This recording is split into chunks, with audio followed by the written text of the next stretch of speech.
I'm joined now by Dr. Alp Sener, and we're talking about boosting kidney transplantation. And I think before we get into the idea of increasing transplantation, we need to discuss what some of the challenges are. One of the biggest challenges in kidney transplantation is the supply and demand issue. So right now, just in North America, there are over 100,000 patients who are waiting for kidney transplants. And unfortunately, every year, 3 to 5% of them die while waiting on the transplant wait list, which is quite unfortunate. So the biggest challenge is how do we meet that demand?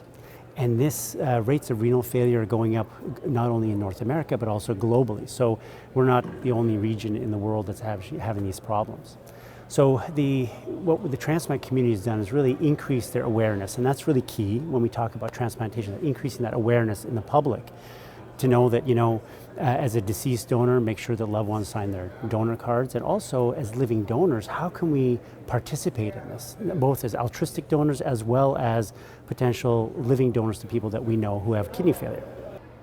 And I think it's even more pronounced in certain communities, which makes it very difficult in terms of donors. Can you discuss that? Sure. Certain communities, some African American communities, the discrepancy is much greater. Depending on where you are in the country, in the United States, the discrepancy is much larger. I'm from Canada. Our numbers are equal. I mean, we don't have as many people on the wait list, but at the same time, the discrepancy is still there. And so we have an indigenous population that has a wider gap in terms of the supply and demand issue as well in terms of organs. So that's very important as we move forward in terms of how to reach communities. And how do maybe the messaging has to be a little bit different, and we have to do better outreach, I think, to ensure that all patients are taken care of equally. And I think that outreach really can include the education of, if you want to donate to a loved one, it doesn't necessarily have to be that you are a match. Absolutely. You could then have it trickle down to other families. Absolutely, and I think that's the beauty of this. Historically, we always used to try to match it so that, if I want to donate to you, you and I went together to a transplant program and we tried, and if we couldn't, it was the case. But now, if I want to donate to you, we're not a match. It's very easy for us to still go to a transplant program together and say, listen, I'm interested in donating, you need a kidney transplant, how do we make this work? Whether it's a local paired exchange, it's a national paired exchange, or international paired exchange.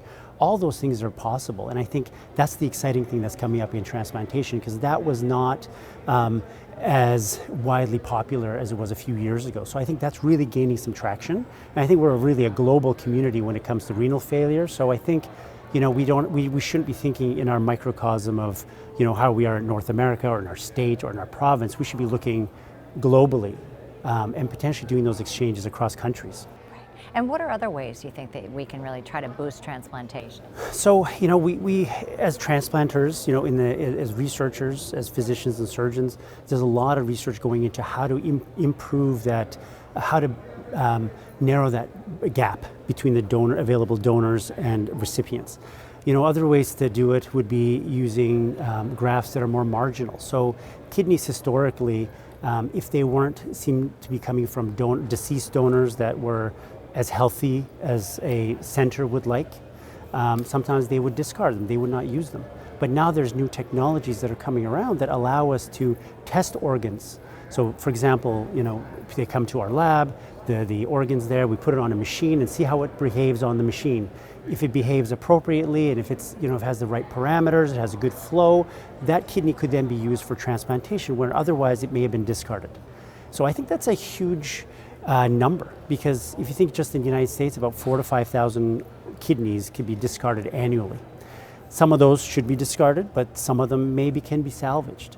So when we think of 100,000 people waiting on the wait list, if you could save another 500 kidneys or 1,000 kidneys, that's still 1,000 people that can return back to normal life, and that's very powerful. And that's the key, isn't it? We're not just talking about numbers, we're talking about people. And this is really about saving lives. 100%, absolutely. So if you get a kidney transplant, your lifespan increases by 5 years instantly.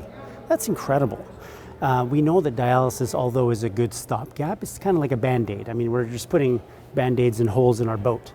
And so the way to fix it is get a new boat. And so we need to get a kidney transplant. And that's really the optimal mode of renal replacement therapy. So ideally, all patients who are in kidney failure should get a kidney transplant. But as we talked about, there's a big supply and demand problem.